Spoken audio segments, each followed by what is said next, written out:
ಆತ್ಮೀಯ ಮಕ್ಕಳ ಸಾಹಿತ್ಯ ಪ್ರೇಮಿಗಳಿಗೆ ನಮಸ್ಕಾರಗಳು. ನಾನು ನಿಮ್ಮ ಶಂಕರ ದೇವರು ಹಿರೇಮಠ.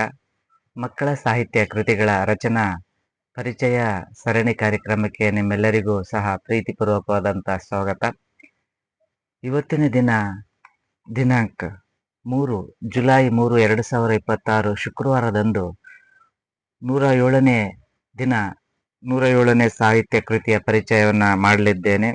ಶ್ರೀಮತಿ ಪ್ರೀತಿ ಭರತ್ ಅವರ ಕಾಮನ ಬಿಲ್ಲು ಮಕ್ಕಳ ಕಥಾ ಸಂಕಲನದ ಪರಿಚಯವನ್ನ ನಿಮಗಾಗಿ ಮಾಡಲಿದ್ದೇನೆ. ಶ್ರೀಮತಿ ಪ್ರೀತಿ ಭರತ್ ಅವರು ಈಗಾಗಲೇ 10ಕ್ಕಿಂತ ಹೆಚ್ಚು ಸಾಹಿತ್ಯ ಕೃತಿಗಳನ್ನು ರಚಿಸಿದ್ದಾರೆ. ಅಂತರಗಂಗೆ, ಅನಿಜೇನು, ಸ್ನೇಹಗೂಡಿನ ಚಿಲಿಪಿಲಿ, ಕುಹು ಕುಹು ಕೋಗಿಲೆ, ಮಮತೆಯ ಹೂವುಗಳು, ಸಿಂಹದ ನೀತಿ ಮತ್ತು ಇತರ ಕಥೆಗಳು, ಸಂಜೆ ಮಲ್ಲಿಗೆ, ಕೆಂಡ ಸಂಪಿಗೆ, ಪ್ರೇಮ ಪಾರಿಜಾತ ಸೇರಿದಂತೆ ಹಲವಾರು ಸಾಹಿತ್ಯ ಕೃತಿಗಳನ್ನು ರಚಿಸಿರುವಂತಹ ಪ್ರೀತಿ ಭರತ್ ಅವರು ಮಕ್ಕಳಿಗಾಗಿ ಬರೆದಿರುವಂತಹ ಸುಂದರವಾದ ಮಕ್ಕಳ ಕಥಾ ಸಂಕಲನ ಕಾಮನ ಬಿಲ್ಲು ಮಕ್ಕಳ ಕಥಾ ಸಂಕಲನವನ್ನ ಶ್ರೀ ಮೈಬೂಬ್ ಪ್ರಕಾಶನ ಗದಗ್ ಅವರು ಪ್ರಕಟಿಸಿದ್ದಾರೆ. 2020ರಲ್ಲಿ ಪ್ರಕಟವಾಗಿರುವಂತಹ ಈ ಕೃತಿ 120 ರೂಪಾಯಿ ಬೆಲೆಯನ್ನ ನಿಗದಿಪಡಿಸಲಾಗಿದ್ದು 84 ಪುಟಗಳನ್ನ ಒಳಗೊಂಡಿದೆ. ಮುಖಪುಟ ವಿನ್ಯಾಸವನ್ನ ಅಲಿ ಖಾದರ್ ಅವರು ಮಾಡಿದ್ದಾರೆ. ಚಿತ್ರಗಳನ್ನ ಶ್ರೀ ತಯ್ಯಬ್ ಅಲಿ ಒಂಬಳ್ ಅವರು ಈ ಕೃತಿಗೆ ನೀಡಿದ್ದಾರೆ. ಹಾಗೆ ಈ ಶ್ರೀಮತಿ ಪ್ರೀತಿ ಭರತ್ ಅವರು ಬರೆದಿರುವಂತಹ ಕಾಮನ ಬಿಲ್ಲು ಕಥಾ ಸಂಕಲನಕ್ಕೆ ಶ್ರೀಮತಿ ಅನುರಾಧ ಕುಲಕರ್ಣಿ ಮಕ್ಕಳ ಸಾಹಿತಿಗಳು ಧಾರವಾಡ ಅವರು ಮುನ್ನುಡಿಯನ್ನ ಬರೆದಿದ್ದಾರೆ. ಬೆನ್ನುಡಿಯನ್ನ ಹಿರಿಯ ಸಾಹಿತಿಗಳಾದ ಶ್ರೀ ತಯ್ಯಬ್ ಅಲಿ ಒಂಬಳ್ ಅವರು ಬೆನ್ನುಡಿಯನ್ನ ಬರೆದು ಶುಭ ಹಾರೈಸಿದ್ದಾರೆ.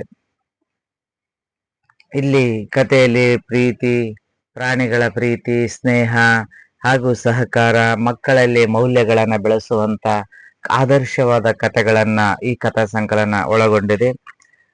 ಪಂಜರದ ಗಿಳಿ, ಚಿಂಟು ಪಿಂಟು, ರಾಜರಥ, ಮಾಂಸದ ಚೂರು, ಗುಬ್ಬಿಯ ದಿನಾಚರಣೆ, ರಾಜಕುಮಾರ, ಧರ್ಮಶಾಲೆ ಸೇರಿದಂತೆ 30 ಕಥೆಗಳನ್ನ ಈ ಕಥಾ ಸಂಕಲನ ಒಳಗೊಂಡಿದೆ.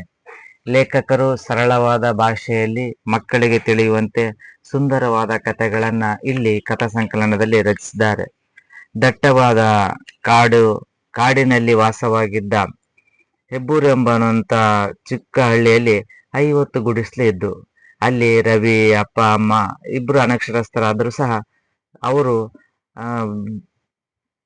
ಭೂಮಿಯಲ್ಲಿ ಕೆಲಸವನ್ನ ಮಾಡುತ್ತಾ ಹಾಗೆ ಶಾಲೆಯಲ್ಲಿ ಅವನ ಮಗನ್ನ ಶಾಲೆ ಓದಿಸ್ತಿರ್ತಾರೆ. ಅವನು ಶಾಲೆಯಲ್ಲಿ ಹೋಗ್ಬೇಕಾದ್ರೆ ಪೇರ್ಲೆ ಹಣ್ಣು, ಸೇಬು ಹಣ್ಣು, ಹಣ್ಣುಗಳನ್ನ ತೆಗೆದುಕೊಂಡು ಬಂದು ಅವನು ಹಣ್ಣುಗಳನ್ನ ತಿಂತ ಶಾಲೆಗೆ ಹೋಗ್ತಿದ್ದ. ಹಾಗೆ ಮರಗಳನ್ನ ಹತ್ತಿಕೊಂಡು ಹಣ್ಣುಗಳನ್ನ ಕಿತ್ತಿಗೆ ಬಂದು ಮನೆಗೂ ಕೊಡ್ತಾ ಇದ್ದ.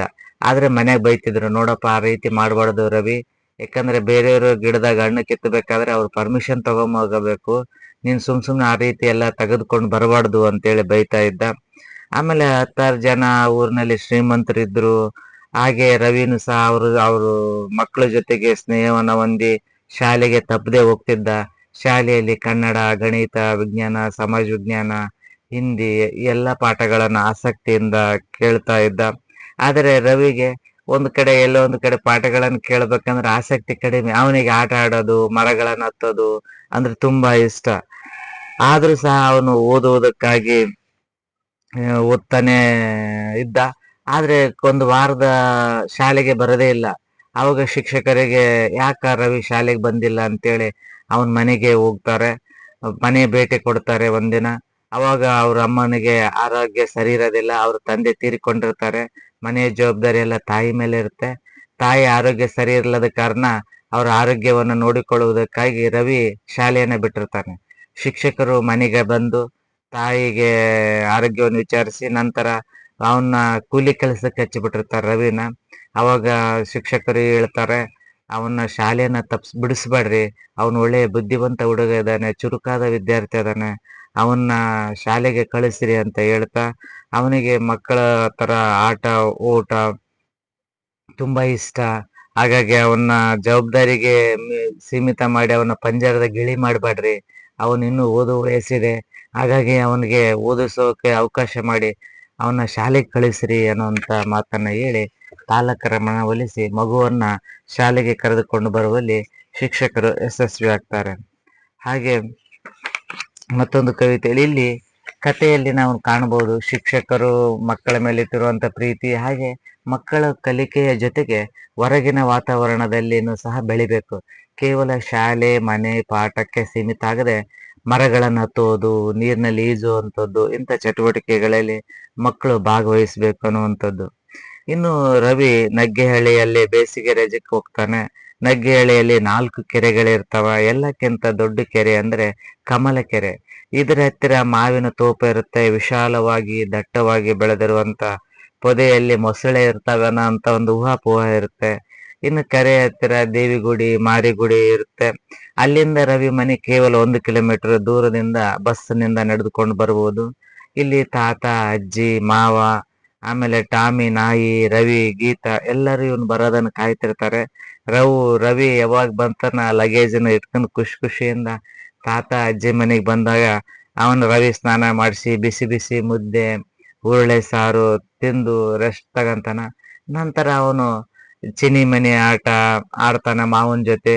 ಆಮೇಲೆ ಆಡ್ತಾ ಗೀತಾ ಕುಣಿತಾನ. ಆಮೇಲೆ ರವಿ ಗೀತಾ ಸೋಮು ರಾಮ ಧನು ಇವರೆಲ್ಲರೂ ಸಹ ಸ್ನೇಹಿತರಾಗಿ ಲಗೋರಿಯನ್ನ ಆಟ ಆಡ್ತಾರೆ, ಚಿನ್ನಿ ದಾಂಡು ಆಡ್ತಾರೆ, ಮರಕೋತಿ ಆಟ ಆಡ್ತಾರೆ. ಹಾಗೆ ಆಟ ಆಡ್ತಾ ಕುಂಟೆ ಬಿಲ್ಲೆ ಆಡಿ ನದಿ ದಂಡೆಗೆ ಹೋಗಿ ಸ್ನಾನವನ್ನ ಮಾಡಕ್ ಸ್ಟಾರ್ಟ್ ಮಾಡ್ತಾರೆ. ಇನ್ನು ನದಿ ಆಟಕ್ಕೆ ಹೋದಾಗ ಬೀದಿ ನಾಯಿಗಳ ಹಾವಳಿ, ಬೆಕ್ಕು, ಇಲಿ, ಕಳ್ಳರ್ ಕಾಕರ, ಟಿವಿ ಮೊಬೈಲು ಇವು ಯಾವುದು ಭಯ ಇರೋದಿಲ್ಲ ಮಕ್ಕಳಿಗೆ. ಅಲ್ಲಿ ಹಳ್ಳಿಯಲ್ಲಿ ಅವರು ಖುಷಿಯಿಂದ ಯಾವುದೇ ಒಂದು ಕಲುಷಿತವಾದ ಗಾಳಿ ಇರದೆ ಶುದ್ಧವಾದ ಗಾಳಿಯನ್ನ ಸೇವಿಸ್ತಾ ನೀರಿನಲ್ಲಿ ನದಿಯಲ್ಲಿ ಕೆರೆಯಲ್ಲಿ ಈಜಾಡ್ತಾರೆ. ಇನ್ನು ಸ್ವಚ್ಛಂದವಾದ ಕೆರೆಯಲ್ಲಿ ಈಜಾಡ್ತಾ ಕಬಡ್ಡಿ ಖೋ ಖೋ ಮನ್ನ ಆಟ ಆಡ್ತಾರೆ.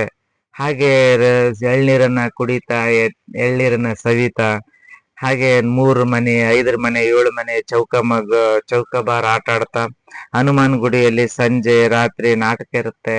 ಆಮೇಲೆ ರಜೆ ಅವಧಿಯಲ್ಲಿ ಅಲ್ಲಿ ಹನುಮಾನ್ ಜಾತ್ರೆ ಇರುತ್ತೆ. ಜಾತ್ರೆಯಲ್ಲಿ ಸಹ ಹೋಗಿ ಅವನು ಇಡೀ ಏನು ರಜೆ ಅವಧಿಯಲ್ಲಿ ದೇಶೀಯ ಆಟಗಳನ್ನ ಆಟ ಆಡ್ತಾ ಮಕ್ಕಳ ಜೊತೆಗೆ ಸ್ನೇಹದಿಂದ ಜಾತ್ರೆ ಹಾಗೂ ನಾಟಕಗಳನ್ನ ನೋಡ್ತಾ ಅವನು ರಜೆಯನ್ನ ಎಂಜಾಯ್ ಮಾಡ್ತಾನೆ. ಅಂದ್ರೆ ದೇಶೀಯ ಆಟಗಳನ್ನು ಸಹ ಆಟ ಆಡಿ ದೇಶೀಯ ಆಟಗಳ ಪರಿಚಯವನ್ನ ರವಿ ಮಾಡಿಕೊಡ್ತಾನೆ. ಅಂದ್ರೆ ಲೇಖಕರು ಇಲ್ಲಿ ಕಥೆಯನ್ನ ಹೇಳ್ತಾ ಕಥೆಯ ಜೊತೆಗೆ ದೇಶೀಯ ಆಟಗಳನ್ನ ಆಡ್ಬೇಕು ಮಕ್ಕಳು, ಹಾಗೆ ನಾಟಕಗಳನ್ನ ನೋಡಬೇಕು, ಹಾಗೆ ಜಾತ್ರೆಗಳಿಗೆ ಹೋಗಿ ಜಾತ್ರೆಯ ಸಂಭ್ರಮವನ್ನ ಮಕ್ಕಳು ಅನುಭವಿಸ್ಬೇಕು.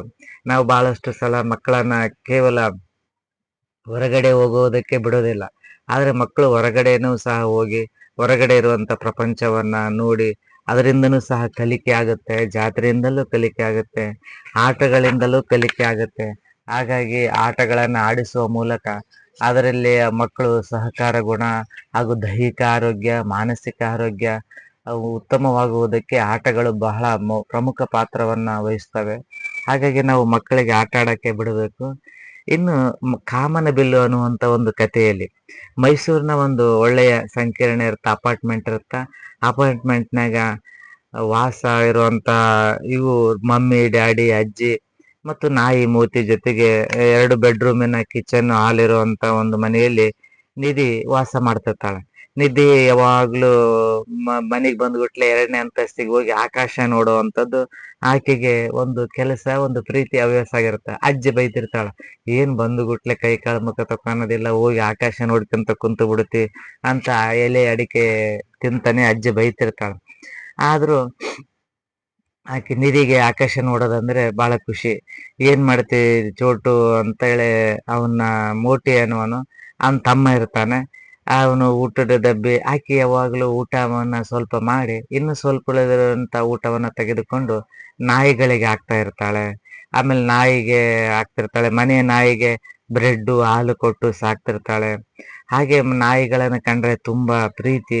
ಇನ್ನು ಭಿಕ್ಷುಕರಿಗೆ ಏನಾದರೂ ಆಹಾರ ಕೊಡುವಂಥದ್ದು, 1-2 ರೂಪಾಯಿ ಕೊಡುವಂಥದ್ದು, ಸಹಾಯ ಮಾಡುವಂತ ಕೆಲಸವನ್ನ ಮಾಡ್ತಿರ್ತಾಳೆ. ಈಕೆಯ ಸಹಾಯವನ್ನು ಮಾಡ್ತಿರೋದನ್ನ ನೋಡಿದಂತ ವಾಚ್ಮ್ಯಾನ್ ಮುಗುಳ್ನಕ್ಕಂತ ಆಕೆಗೆ ಒಳ್ಳೆ ಪ್ರಶಂಸೆಯನ್ನ ಮಾಡ್ತಾನೆ. ಇದೇ ರೀತಿ ಹೋಗುವಂತಾಗ ತಮ್ಮನು ಸಹ ನಮ್ಮ ಅಕ್ಕ ಏನ್ ನೋಡ್ತಿರ್ತಾಳ ದಿನಾಲೆ ಬಂದು ಅಂತೇಳಿ ಒಂದಿನ ಬಂದು ಮೇಲೆ ಅವನು ಸಹ 2ನೇ ಅಂತಸ್ತಿಗೆ ಹೋಗಿ ಮೇಲೆ ಆಕಾಶ ನೋಡ್ಕೊಂತ ಕುಂದಿರ್ತಾನ ಸಂಜೆ ಹೊತ್ತು. ಅವನಿಗೆ ಬಹಳಷ್ಟು ಖುಷಿ ಆಗಿಬಿಡುತ್ತೆ. ಅಕ್ಕನ ಕರ್ಕೊಂಬರ್ತಾನೆ, ಅಕ್ಕ ಬಾ ಬಾ ನೀನು ನೋಡ್ಬಾ ಇಲ್ಲಿ ಅಂತೇಳಿ. ಇಬ್ರು ಸಹ ಹೋಗಿ ಮೇಲೆ ನೋಡ್ತಾರೆ. ಕಾಮನ ಬಿಲ್ಲು ಅವರಿಗೆ ಕಾಣುತ್ತೆ. ಕಾಮನ ಬಿಲ್ಲು ಕಂಡಾಗ ಅವರಿಬ್ಬರಿಗೂ ಸಹ ಖುಷಿ. ನೋಡುವುದಕ್ಕೆ ಸುಂದರವಾಗಿ ಆಕರ್ಷಕವಾಗಿರುವಂತ ಕಾಮನ ಬಿಲ್ಲು ಮಕ್ಕಳಿಗೆ ತುಂಬಾ ಆಕರ್ಷಕವಾಗುವಂಥದ್ದು, ತುಂಬಾ ಖುಷಿಯನ್ನು ಕೊಡುವಂಥದ್ದು. ಆಗ ಇಬ್ಬರು ಸಹ ಅಕ್ಕ ತಮ್ಮ ಸ್ನೇಹಿತರಾಗ್ತಾರೆ. ಜಗಳಾಡೋದು ಬಿಟ್ಟು ಕಾಮನ ಬಿಲ್ಲನ್ನ ನೋಡ್ತಾ ಇರ್ತಾರೆ. ಇನ್ನು ಕಾಮನ ಬಿಲ್ಲನ್ನು ನೋಡಿದ ನಂತರ ಆತುರವಾಗಿ ಮತ್ತೆ ಸಂಜೆ ಆದ ನಂತರ ರಾತ್ರಿ ಆಗುತ್ತೆ. ರಾತ್ರಿ ಆದಾಗ ಕಾಮನ ಬಿಲ್ಲು ಮಾಯ ಆಗುತ್ತೆ. ಇಬ್ರು ಸಹ ರಾತ್ರಿ ಊಟ ಮುಗಿಸ್ಕೊಂಡು ಬಂದು ಮತ್ತೆ ಅಲ್ಲೇ ಮಲಗ್ತಾರೆ ಮೇಲೆ ಮಹಡಿಯಲ್ಲಿ.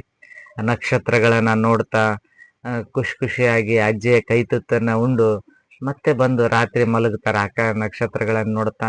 ಅಂದ್ರೆ ನಕ್ಷತ್ರಗಳನ್ನ ಆಕಾಶಗಳನ್ನ ನೋಡ್ತಾ ಮಲಗುವಂಥದ್ದು. ಈಗ ನಕ್ಷತ್ರಗಳು ಈ ನಗರದ ವಿದ್ಯುತ್ ದೀಪಗಳಲ್ಲಿ ನಕ್ಷತ್ರಗಳನ್ನೇ ಕಾಣ್ತಾ ಇಲ್ಲ. ಅಷ್ಟು ಜಗಮಗಿಸುವಂತ ವಿದ್ಯುತ್ ದೀಪಗಳಲ್ಲಿ ನಕ್ಷತ್ರಗಳನ್ನ ಕಾಣದಂತ ಪರಿಸ್ಥಿತಿಯಲ್ಲಿ ಮಕ್ಕಳು ಈ ಕಥೆಯ ಶೀರ್ಷಿಕೆ ಆಗಿರುವಂತ ಕಾಮನ ಬಿಲ್ಲು.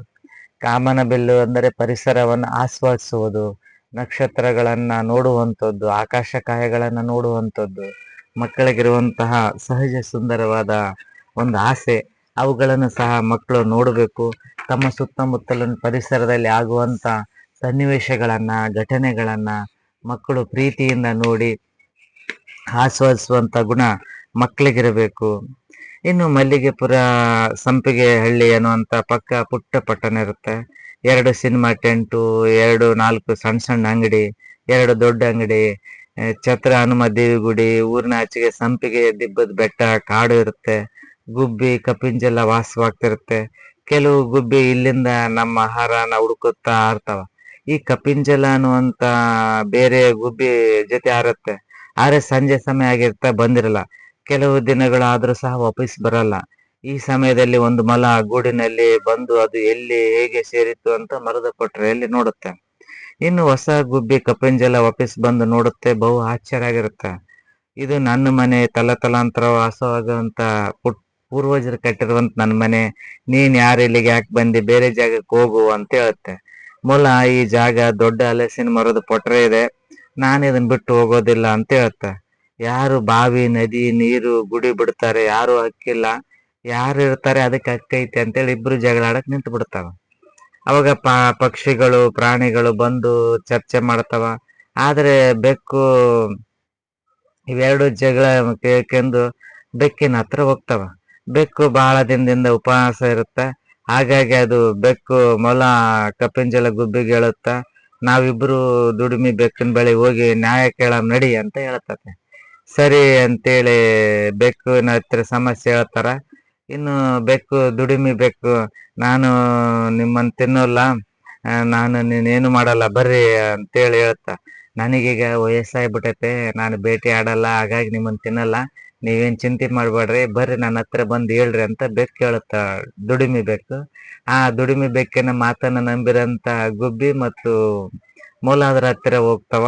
ಹೋದಾಗ ನೋಡ್ರಿ ನೀವು ದೂರ ಇದ್ರೆ ನನಗೆ ಕೇಳಿಸಲ್ಲ, ಯಾಕಂದ್ರೆ ನನಗೆ ವಯಸ್ಸಾಗ್ಬಿಟ್ಟೈತೆ, ಹಾಗಾಗಿ ನಾನು ಹತ್ತಿರ ಬಂದು ಹೇಳ್ರಿ ಏನೋ ಅಂತ ಮಾತನ್ನ ಹೇಳ್ತಾರ. ಅವಾಗ ಹತ್ತಿರ ಬಂದು ಹೇಳಕ್ ಹೋದಂತ ಕಿವಿಗೆ ಹತ್ತಿರ ಬಂದಾಗ, ಈಗ ಹತ್ತಿರ ಬಂದಿರಲ್ಲ ನನಗೆ ಇನ್ನೂ ಕೇಳಿಸ್ಕೊಳ್ತು, ನನಗೆ ಮ್ಯಾಲ ಹತ್ರಿ ಕಿವಿ ತಲೆ ನಿಂತು ಹೇಳ್ರಿ ನನಗೆ ಅಂತ ಹೇಳ್ತ. ಸರಿ ಅಂತೇಳಿ ಕಷ್ಟ ಹೇಳ್ಕೊಂಡು ಅದ್ರ ಮೊಲ ಟಿಕ್ರಿ ಹಾಗೂ ಗುಬ್ಬಿ ಕಪಿಂಜಲ ಗುಬ್ಬಿ ಇಬ್ರು ಬೆಕ್ಕಿನ ಮೇಲೆ ಕೂತು ಹೇಳ್ತಾರ. ಅವಾಗ ಇಷ್ಟೇ ಸಾಕು, ಅದೇನಿಲ್ಲ, ಇಬ್ರು ಸಹ ಬಡದು ತಿಂದು ಬಿಡುತ್ತೆ ಇಬ್ಬರನ್ನು ಸಹ. ಅಂದ್ರೆ ದುಷ್ಟರನ್ನು ಸಹ ನಾವು ಯಾವಾಗ್ಲೂ ನಂಬಬಾರದು, ಬಹಳ ಜಾಗರೂಕತೆಯಿಂದ ಇರಬೇಕು ಅನ್ನುವಂತ ಮಾತನ್ನ ಈ ಕಥೆಯಲ್ಲಿ ಒಂದು ನೀತಿ ಕಥೆಯನ್ನ ಹೇಳ್ತಾರೆ. ಅಂದ್ರೆ ಆ ಇಬ್ಬರು ಜಗಳಾಡಿ ಅನೇಯವಾಗಿ 3ನೇವರಿಗೆ ಆಹಾರವಾಗಿ ಬಲಿಪಶು ಆಗ್ತಾರೆ. ಇಂತಹ ಪ್ರಸಂಗವನ್ನ ಹೊಂದುವಂತ ಇಲ್ಲಿರುವಂತ ಕಥೆಗಳಲ್ಲಿ, ಪ್ರತಿಯೊಂದು ಕಥೆಗಳಲ್ಲಿ ಗೆಣಸಿನ ರಾಜನ ಅರಿವಿನ ಪ್ರಜ್ಞೆ, ದೀಪಾವಳಿಯ ಆಚರಣೆ ಹಾಗೂ ಹುಸೇನನ ಚಿಂತೆ, 30 ಕಥೆಗಳಲ್ಲೂ ಸಹ ನೀತಿಯನ್ನ ಹೇಳುವಂತ ಪ್ರಯತ್ನವನ್ನ ಲೇಖಕರು ಮಾಡಿದ್ದಾರೆ. ಮಕ್ಕಳ ಸಾಹಿತ್ಯದಲ್ಲಿ ಮೊದಲು ಜನಪದ ಸಾಹಿತ್ಯದಲ್ಲಿಯೂ ಸಹ ನೀತಿಗಳನ್ನು ಹೇಳುವಂಥದ್ದು, ಈ ಸೂಪನ ಕಥೆಗಳಲ್ಲಿ ಸಹ ನೀತಿಯನ್ನು ಹೇಳುವಂಥದ್ದು, ಪಂಚತಂತ್ರ ಕಥೆಗಳಲ್ಲೂ ಸಹ ನೀತಿಯನ್ನ ಹೇಳುವಂತ ಕೆಲಸವನ್ನ ಆಗಿನ ಕಾಲದಲ್ಲಿ ಸಹ ಲೇಖಕರು ಮಕ್ಕಳಿಗೆ ಕಥೆಯನ್ನು ಹೇಳುವುದು, ಕಥೆ ಜೊತೆಗೆ ನೀತಿ ಮೌಲ್ಯಗಳನ್ನ ತುಂಬುವಂತ ಕೆಲಸವನ್ನ ಮಾಡಿದ್ದಾರೆ. ಹಾಗೆ ಲೇಖಕರು ಸಹ ಪ್ರೀತಿ ಭರತ್ ಅವರು ಇಲ್ಲಿ ಮಕ್ಕಳಿಗೆ ಕಥೆಯನ್ನು ಹೇಳೋದರ ಜೊತೆಗೆ ಮೌಲ್ಯವನ್ನ ನೀತಿಯನ್ನ ಮಕ್ಕಳಿಗೆ ಹೇಳುವಂತ ಕೆಲಸವನ್ನ ಇಲ್ಲಿ ಮಾಡಿದ್ದಾರೆ. ಆದ್ಮೇಲೆ ಮಕ್ಕಳ ಸಾಹಿತ್ಯ ಕೃತಿಗಳ ಪರಿಚಯ ಸರಣಿ 107 ತಲುಪಿದೆ. ಈ ವಿಡಿಯೋವನ್ನ ನೋಡಿದ ನಂತರ ಇದನ್ನ ವಿಡಿಯೋನ ಶೇರ್ ಮಾಡಿ ಹಾಗೂ ಈ ವಿಡಿಯೋ ಯೂಟ್ಯೂಬ್ ಚಾನಲನ್ನು ಸಬ್ಸ್ಕ್ರೈಬ್ ಮಾಡುವ ಮೂಲಕ ಮಕ್ಕಳ ಸಾಹಿತ್ಯ ಲೋಕವನ್ನ ಪಸರಿಸುವಂತ ಕೆಲಸವನ್ನ ಹಾಗೂ ಮಕ್ಕಳ ಸಾಹಿತ್ಯ ಕೃತಿಗಳ ಪರಿಚಯವನ್ನ ಇನ್ನೂ ಹೆಚ್ಚು ಜನರಿಗೆ ಮುಟ್ಟುವಲ್ಲಿ ನೀವೆಲ್ಲರೂ ಸಹ ಸಹಕರಿಸಬೇಕು. ಹಾಗೆ ನಿಮ್ಮೆಲ್ಲರ ಸಹಕಾರ ನಮ್ಮ ಯೂಟ್ಯೂಬ್ ಚಾನಲ್ಗೆ ಅವಶ್ಯಕವಾಗಿ ಇರಬೇಕು ಅಂತ ಆಶಿಸ್ತಾ, ಇವತ್ತಿನ 107ನೇ ಸಾಹಿತ್ಯ ಕೃತಿಯ ಇಂಥ ಸಾಹಿತ್ಯ ಕೃತಿಯನ್ನು ಕೊಂಡು ಓದುವ ಮೂಲಕ ಲೇಖಕರನ್ನ ಪ್ರೋತ್ಸಾಹಿಸಬೇಕು. ಹಾಗೆ ವಿಶೇಷ ಸಂದರ್ಭದಲ್ಲಿ ಮಕ್ಕಳಿಗೆ ಹುಟ್ಟುಹಬ್ಬ, ವಾರ್ಷಿಕೋತ್ಸವ ಸಂದರ್ಭದಲ್ಲಿ ಇಂಥ ಸಾಹಿತ್ಯ ಕೃತಿಗಳನ್ನು ಮಕ್ಕಳಿಗೆ ಉಡುಗೊರೆಯಾಗಿ ನೀಡುವ ಮೂಲಕ ಅವರಿಗೆ ಮಕ್ಕಳಲ್ಲಿ ಸಾಹಿತ್ಯ ಓದುವ ಅಭಿರುಚಿಯನ್ನ ಉಂಟು ಮಾಡುವಂತ ಕೆಲಸ ಶಿಕ್ಷಕರು ಹಾಗೂ ಪೋಷಕರಿಂದ ಆಗ್ಬೇಕು ಅಂತ ಹೇಳ್ತಾ, ಇವತ್ತಿನ 107ನೇ ಸಾಹಿತ್ಯ ಕೃತಿಯ ಪರಿಚಯವನ್ನ ಈ ಕೃತಿಯ ಪರಿಚಯದೊಂದಿಗೆ ಮುಗಿಸ್ತಾ, ನಾಳೆ ದಿನ ಮತ್ತೊಂದು ಸಾಹಿತ್ಯ ಕೃತಿಯೊಂದಿಗೆ ನಿಮ್ಮ ಮುಂದೆ ಹಾಜರಾಗ್ತೇನೆ. ಅಲ್ಲಿವರೆಗೂ ಧನ್ಯವಾದಗಳು.